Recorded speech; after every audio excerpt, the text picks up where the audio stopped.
Case నిందితులైన senior IAS అధికారుల విచారణ అంశంపై ప్రభుత్వం ఆచితూచి స్పందిస్తోంది.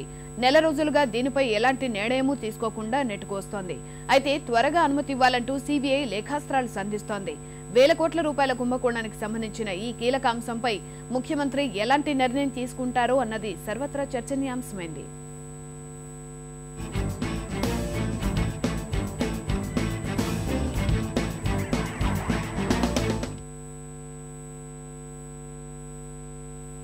ఎంఆర్ కేసులో నిందితులైన బీపీ ఆచార్య, ఎల్వి సుబ్రహ్మణ్యం విచారణ అనుమతికి సంబంధించిన దస్త్రాలు ముఖ్యమంత్రి కార్యాలయంలో పెండింగ్ లో ఉన్నాయి.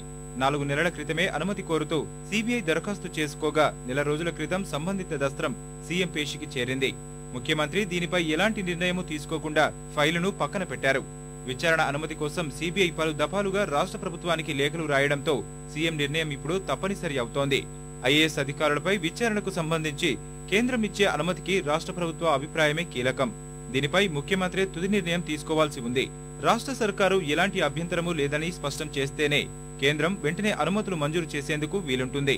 గత కొద్ది రోజులుగా బిజినెస్ రూల్స్ ప్రకారం అంటూ ఐఏఎస్లు వ్యవహరిస్తున్న తీరు ప్రభుత్వానికి తలనొప్పిగా మారింది. ఇలాంటి సమయంలో సదరు దస్త్రంపై సీఎం ఎలాంటి నిర్ణయం తీసుకుంటారన్నది చర్చనీయాంశమైంది. ఎంఆర్ కేసులో మరో ఛార్జిషీటును కూడా దాఖలు చేసేందుకు సీబీఐ సిద్ధమవుతోంది. ఇందులోనూ బీపీ ఆచార్య, ఎల్వీలతో పాటు మరికొందరిపై అభియోగాలు మోపనున్నట్లు తెలుస్తోంది. అయితే ఇప్పటికే సదరు అధికారుల విచారణకు అనుమతి లేదంటూ సీబీఐ న్యాయస్థానాలకు పదే పదే విన్నవిస్తూ వస్తోంది. కోర్టు నేరుగా ప్రభుత్వాన్ని ప్రశ్నించకముందే ముఖ్యమంత్రి నిర్ణయం తీసుకోవడం సబబనే వాదన వినిపిస్తోంది.